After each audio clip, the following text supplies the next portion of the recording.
Muy buenas, soy Manuel Rey Piolestán, artista plástico andaluz, y vengo a proponeros un programa de artes plásticas para desarrollarlo vía online. Yo como artista plástico estudié en Sevilla y en Cuenca, terminé la carrera en el año 98 y siempre me ha interesado la didáctica y llevar las artes plásticas a todos los terrenos de la vida.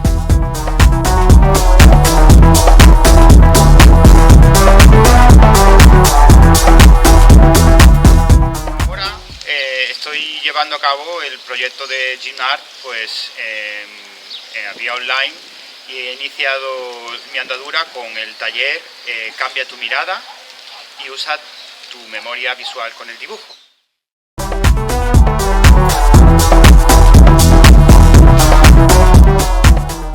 Este taller forma parte de un programa que llevo realizando desde hace más de 2 años.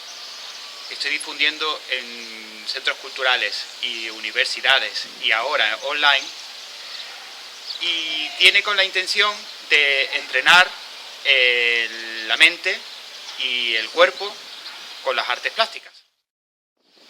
La enseñanza online también es un medio interesante para recibir conocimiento sobre el aprendizaje del dibujo, las artes plásticas, pintura y todo lo relacionado con la creatividad. Así que pues bienvenidos y vamos allá para los primeros módulos del taller.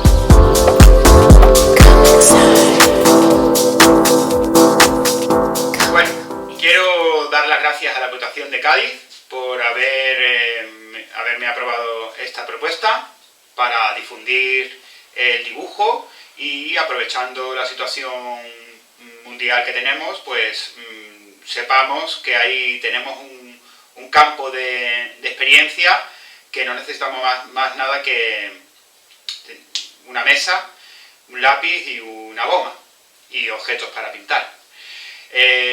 A mí el arte me ha servido, me ha ocupado horas y horas de mi vida, y creo que es un medio de conocimiento y un medio de experiencia ideal pues, para descubrirse a sí mismo y encontrar una forma de expresarme y de encontrar en los errores, en los fallos y las situaciones fortuitas y azarosas caminos de expresión y de comunicación.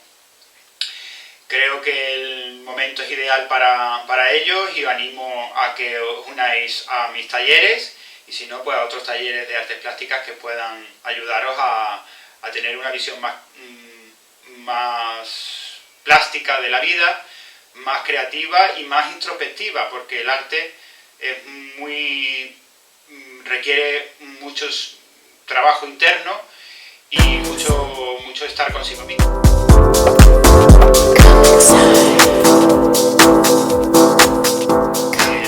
La mente humana tiene 2 hemisferios, el cerebro tiene 2 hemisferios, el izquierdo y el derecho. El izquierdo, en varias investigaciones se ha descubierto que se ocupa principalmente del razonamiento lógico y estructuras de pensamiento como la matemática, la escritura y todo lo que es análisis y construcción lineal. Se podría decir que es un pensamiento convergente. Y el pensamiento o la mente del cerebro derecho se ocupa principalmente de la experiencia corporal, del pensamiento convergente, o sea, perdón, divergente. Son cuestiones mucho más artísticas, donde entra la imaginación, resoluciones más abiertas, se puede considerar como un pensamiento que propone algo abierto, que no es cerrado, que no es como un axioma específico, lineal, trabaja más en espiral, y es un pensamiento que se aplica pues, en todos los terrenos de la creatividad del ser humano.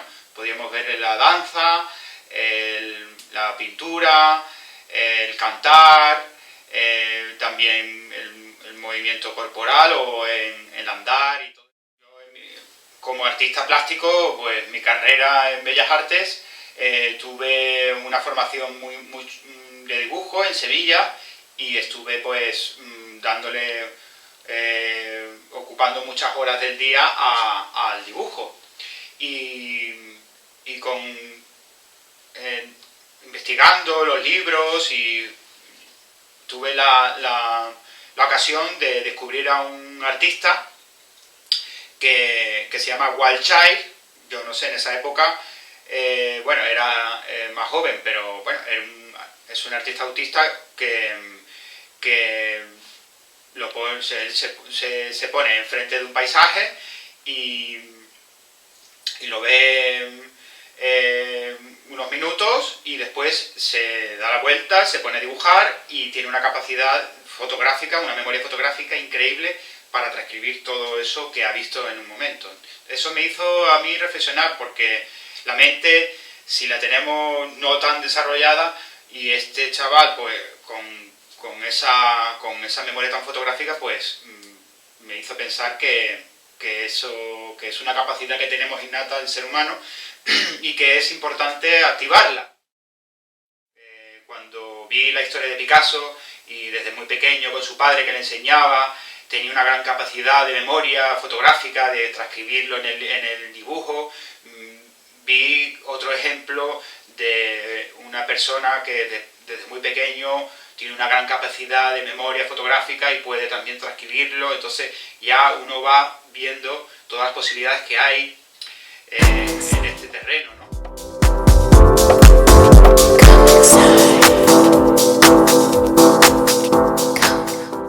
En este apartado quiero que vayamos ya introduciéndonos en la visión del pintor. Quiero poner un ejemplo bastante ilustrativo y que creo que os va a ilustrar bastante cuál es uno de los puntos de vista importantísimos que tiene el artista, pintor o dibujante o escultor, ¿no? Y es pues el punto de vista plástico, ¿no? Vamos a poner un ejemplo, una pieza de pan. Un panadero, cuando hornea el pan y lo saca, lo ve si tiene una dimensión, tiene una calidad buena, ha subido la levadura, ha subido la harina, se ha horneado bien, lo prueba, sabe si gusta, ¿no? Un panadero ve la calidad del producto que está haciendo para venderlo, para consumirlo. El artista plástico, cuando ve un pan, lo puede considerar desde el punto de vista del panadero, pero también lo está considerando como un elemento plástico para el objetivo expresivo que él quiere hacer. Entonces, yo como artista plástico, como dibujante, cuando me presento, tengo un pan para copiar, lo veo dentro de un marco que he elegido y lo sitúo en diferentes partes de la composición, ¿vale? Eso como trasladar esa imagen a mi formato o mi cuadro. Además veo en el pan unos colores, veo unas formas, veo unas texturas, veo valores plásticos que son crucial es considerarlo para después, si yo quiero transcribir ese objeto al lienzo, pues tenga la máxima similitud, ¿no? Similitud a lo que yo estoy viendo con los ojos. Después podemos considerar también que hay varias teorías de la percepción. No debemos considerar que, bueno, que el dibujante solo debe ser fiel al dibujo observable. Después está en la dimensión conceptual, lo que yo quiero transmitir con el pan, en este caso, o con cualquier dibujo o pintura que yo quiera hacer, pues cuáles son la parte simbólica, lo que quiere transmitir a través de esa imagen.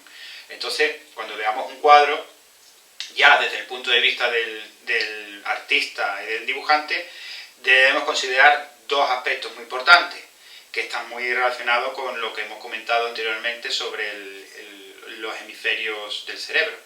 Es la parte plástica, la parte de colores, de formas, de estructura visual, y la parte simbólica, en el sentido de que ese pan, para ciertos individuos, va a ser el símbolo no solo de un elemento comestible, también va a ser un símbolo para representar algo más allá del pan. Podría ser, pues, el cuerpo de Cristo, ¿no?, en el cristianismo, o valores surrealistas como Dalí utilizó para sacarle un más allá a esa materia constituida como pan.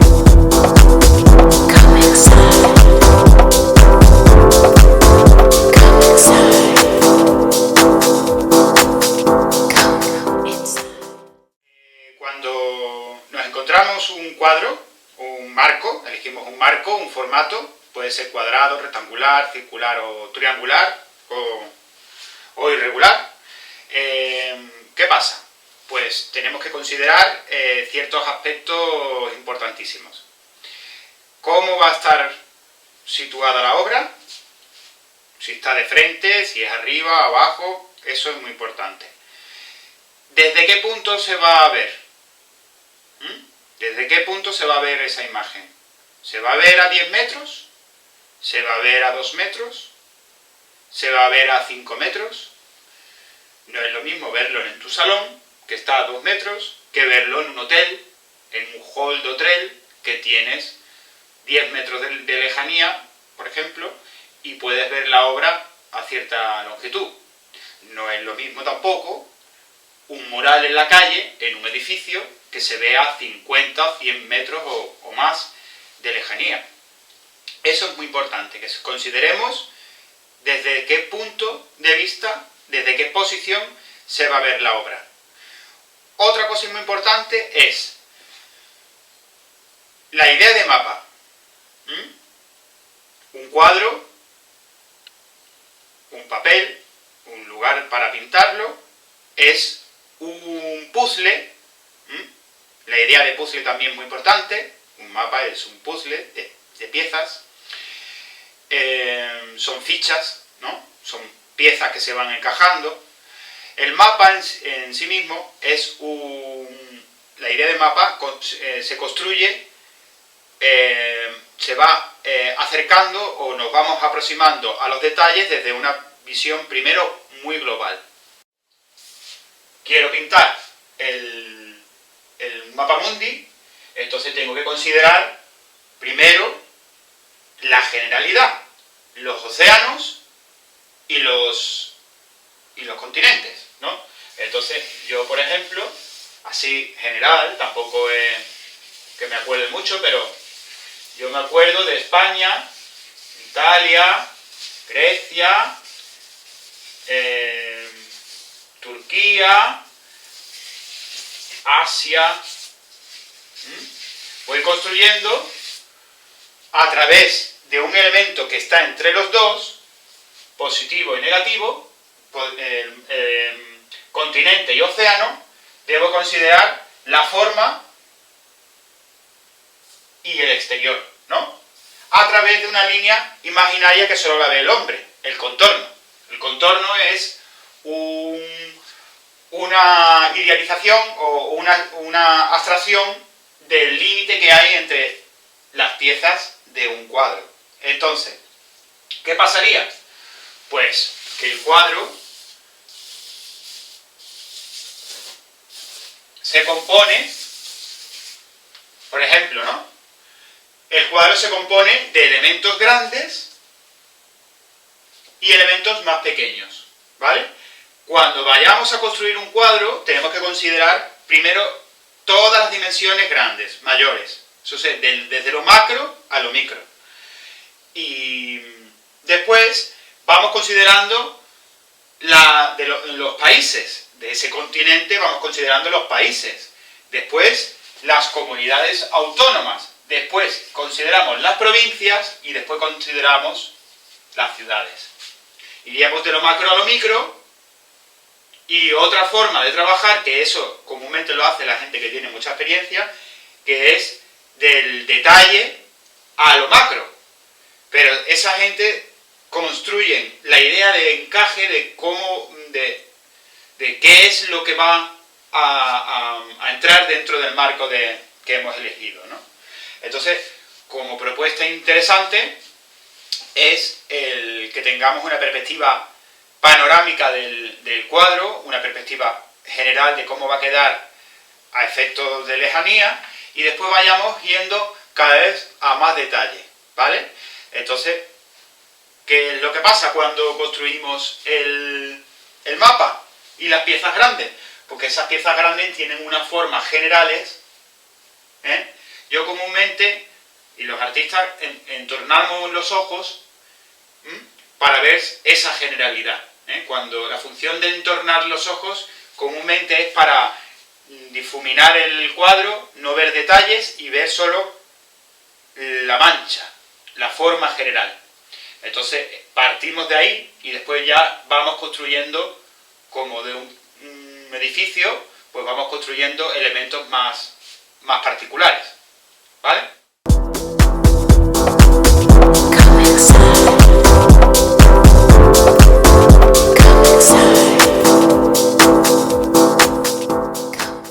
En este apartado vamos a centrarnos en la idea de positivo y negativo. Las imágenes los objetos tienen un dentro y fuera, ¿no? Cuando construimos una imagen con un contorno, con una línea, tenemos que considerar ya de primera qué forma tiene el aire que hay alrededor de ese objeto y qué forma tiene la forma interior, ¿vale? En este caso, en el mapa, está bastante bien definido, bastante ilustrativo. Los huecos que hay tienen una forma y los continentes tienen otra, ¿vale? Entonces, la idea de espacio negativo es muy importante. ¿Qué hacemos los artistas? Pues los artistas, cuando los pintores, los dibujantes realistas, así a más detalle, ¿qué hacemos? Pues nos concentramos mucho en la forma que tiene cada hueco de un objeto. Lo que pasa que después esa idea o esa percepción del espacio positivo y negativo también la consideramos dentro de una forma. Por ejemplo, una cara tiene partes positivas y negativas. Un ojo tiene el iris y tiene la parte blanca, que sería lo negativo, y el iris sería lo positivo. Entonces, es muy importante que consideremos eso, qué forma tiene el exterior y qué forma tiene el interior. En este caso, tiene una forma así, ¿no? Y aquí una forma. Entonces es muy importante que veamos qué forma tiene, ¿vale?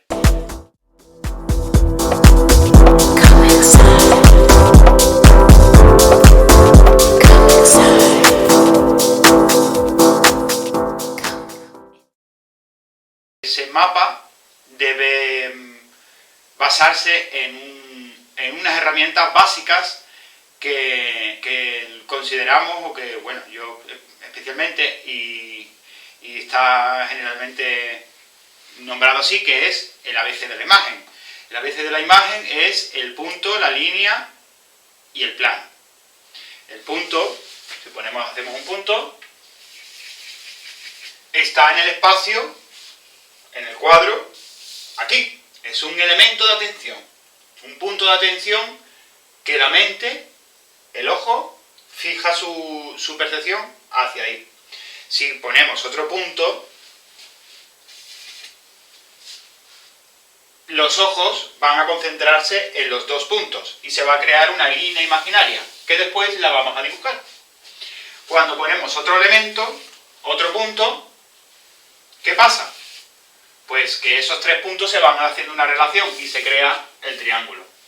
Podemos considerar también otro punto y ya sería una especie de trapecio o cuadrado, o depende de la posición que esté, pues se va a construir el plano con más amplitud o como queramos, ¿vale?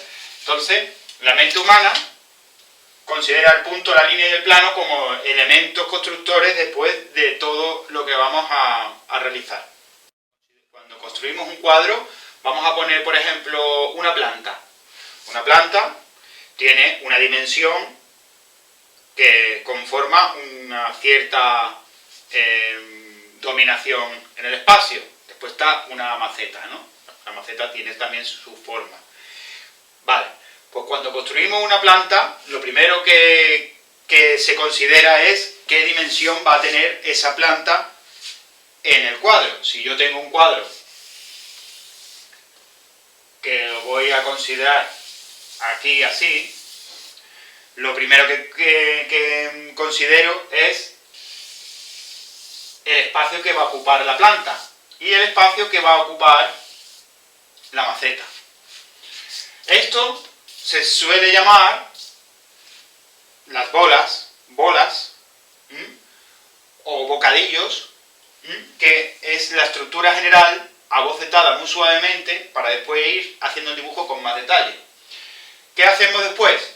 Pues como concebimos antes la idea de mapa, después tienen esos continentes rodeados de un cierto océano y otra isla o otro continente, tiene unos elementos más pequeños.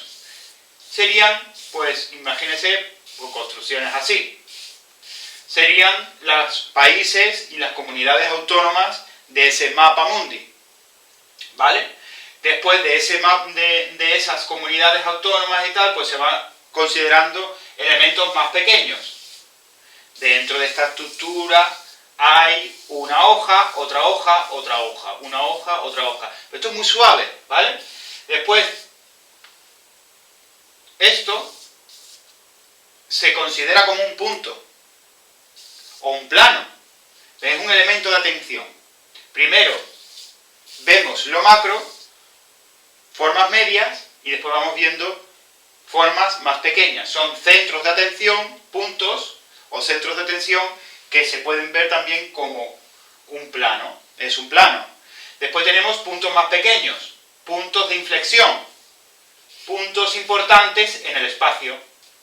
Y también tenemos líneas, una línea imaginaria o una línea vista, decimos que es como un esqueleto. El esqueleto de la planta sería así. Se va construyendo a partir de ese tronco común, siempre de mayor a menor, se va construyendo el cuerpo de la planta. Después la maceta también tiene una forma general, un contorno específico con unas líneas que van definiendo la forma final. ¿Vale? Entonces, este es el esqueleto de la planta. Ahora, cuando ya tenemos construido el esqueleto, vamos considerando lo que hemos hablado antes, espacio negativo y espacio positivo. Esos espacios positivos, negativos, son los huecos que hay, los espacios negativos son los huecos que hay entre hoja y tallo. Incluso si hay detrás una puerta, esa línea imaginaria nos puede ayudar a ver la forma final. ¿Vale? Y esas líneas, como la puerta, son líneas verticales. También hay una línea horizontal. Esas líneas verticales y horizontales son ejes que me van a ayudar a medir exactamente la inclinación de cada tallo. Esa inclinación crea un ángulo con una cierta inclinación, ¿vale? Esa rama tiene una inclinación. ¿Qué hacen los dibujantes? Pues lo común habéis visto. Hacen así, cierran un ojo, un punto de vista, cierran un ojo y observan la inclinación que tiene el elemento a dibujar, lo van controlando con el lápiz y después lo transcriben al dibujo pues con la mayor similitud posible, ¿vale? Después, entre elementos, también hay ciertas líneas oblicuas o diagonales que nos ayudan a ver qué relación tiene una con otra, ¿vale?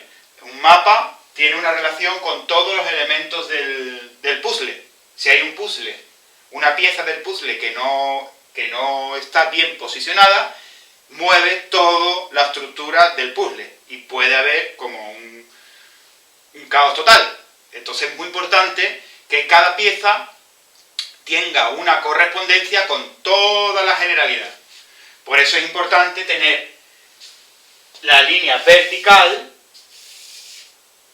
las líneas verticales relacionando puntos diferentes del espacio y líneas horizontales que van a medir la posición exacta que hay uno respecto a otro. Esto nos recuerda al juego de los barquitos. A7, A9, ¿vale? Entonces, cuando vemos un objeto, vemos este punto respecto a este está a esta unidad de medida. Sí, la unidad de medida me va a ayudar a hacer todo proporcionable. Respecto a este hay esta medida aquí, y esta medida aquí, y esta medida aquí, y esta medida aquí. Y este punto se relaciona con esta inclinación, y este con esta inclinación, y crea este ángulo. Este elemento respecto a este crea este ángulo. Este elemento está más alto que este y este más bajo que este. Este está un poquito más para allá que este. Así constantemente. ¿Qué pasa? Que vamos viendo un mundo abstracto. Cuando construimos un cuadro no vamos viendo lo que significa. Sí lo sabemos, pero la mente del lado derecho del cerebro está concibiendo toda la información como formas geométricas que deben ser trasladables al lienzo, ¿vale? Entonces, primero, muy importante considerar vertical, horizontal y diagonales del cuadro, diagonales, este elemento con este. Segundo, considerar las formas generales y las formas particulares y las medias, relacionándolas. Y luego pasamos a el detalle.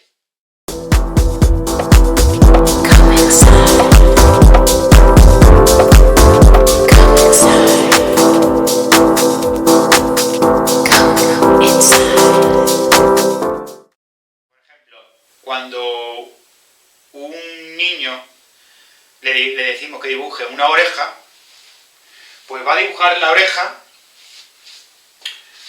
como la tiene registrada en su memoria.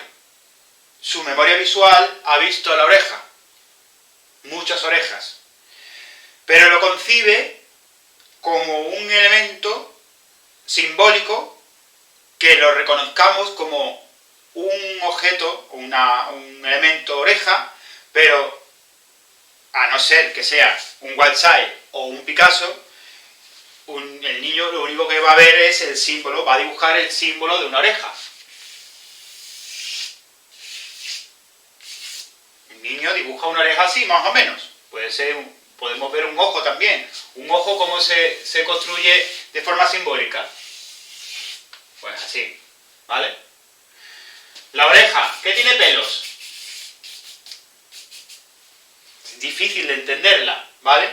Cuando queremos dibujar una oreja, tenemos que activar la memoria y la observación de cómo es una oreja, cómo está distribuida en el espacio, desde qué posición la estamos viendo, qué iluminación tiene, ¿vale?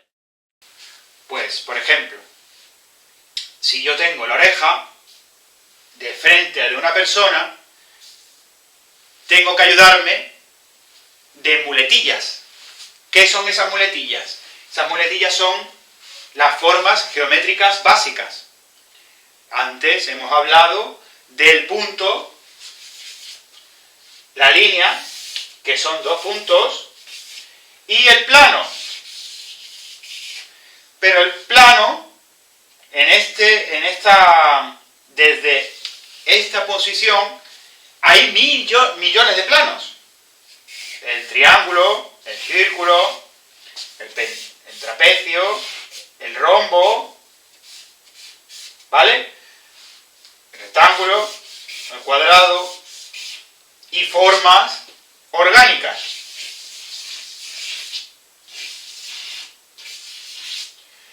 ¿Qué hace el dibujante?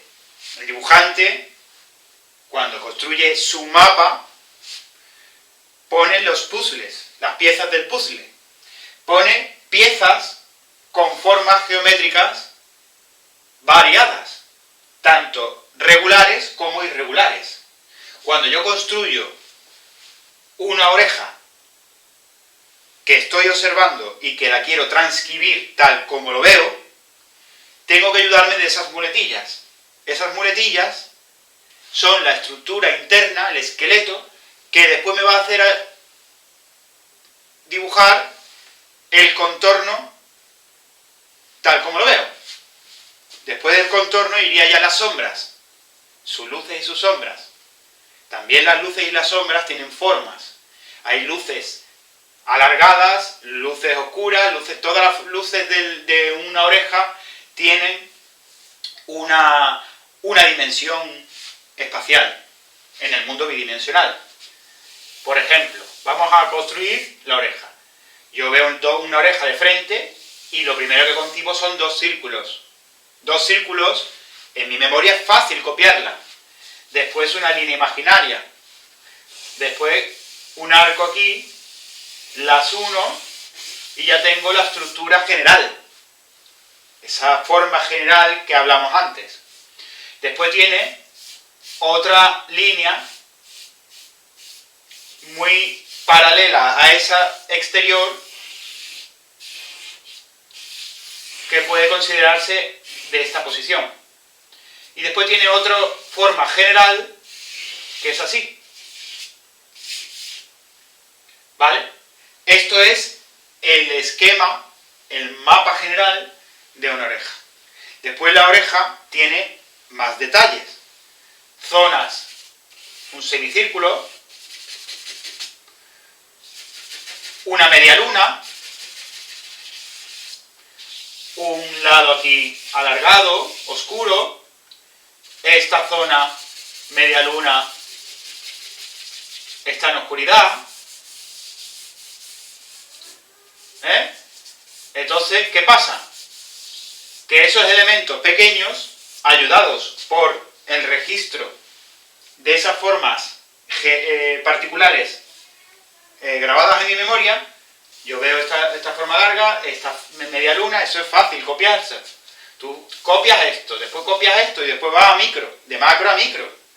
De micro, pues igual, la misma forma de entender cómo se basa esa forma geométrica. Pues media luna aquí, otra media luna aquí, esta una forma así. ¿Esto qué pasa? Vamos llegando cada vez a más definición. Y eso es lo que consideramos como un dibujo realista. Por ejemplo, si un ojo lo dibujamos desde fuera hacia adentro, podemos concebirlo como un triángulo exterior y otro triángulo exterior. Estos triángulos tienen una forma muy fácilmente memorizable. Después, si yo lo copio, ya es más sencillo hacer la definición.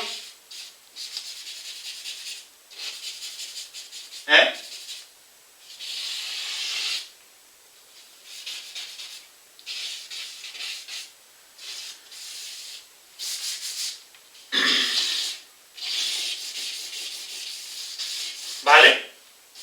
Por eso, para hacer yo este símbolo que he hecho, he tenido que observar mucho cómo es la ceja en la realidad.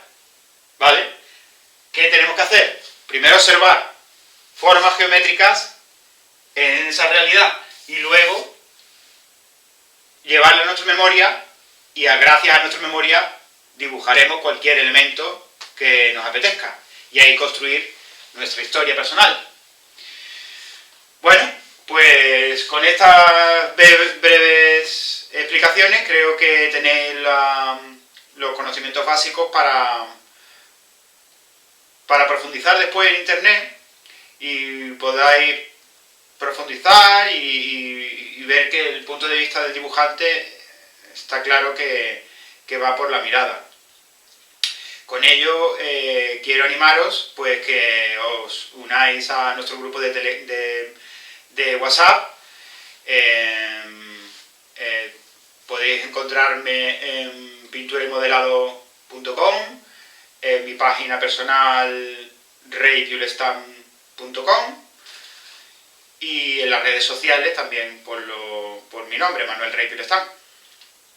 Y bueno, aquí yo quiero animaros a que ejercitéis vuestra mirada, que cambiéis la visión, no os quedéis en la visión del panadero, sino que tengáis una visión más plástica y que esto es un camino de vida. Cuando le das clic a esta forma de pensar, te das cuenta de que cambiar no es solo para ocupar otro espacio, en este caso del panadero al dibujante. Después te das cuenta que la clave está en el cambio de actitud. Si tenemos ahora un cambio, una actitud que no nos está llevando a un buen terreno, a un buen ambiente de vida, a una buena vida personal, pues tenemos que cambiar. Así que a través del dibujo os propongo ese cambio, pero no olvidéis que en el cambio está para hacer de vuestra vida una obra de arte más bella y más allá incluso de las artes plásticas, del dibujo y del mundo bidimensional. Así que muchas gracias a la Diputación de Cádiz por esta oportunidad y nos vemos en las redes sociales y online. ¡Hasta luego!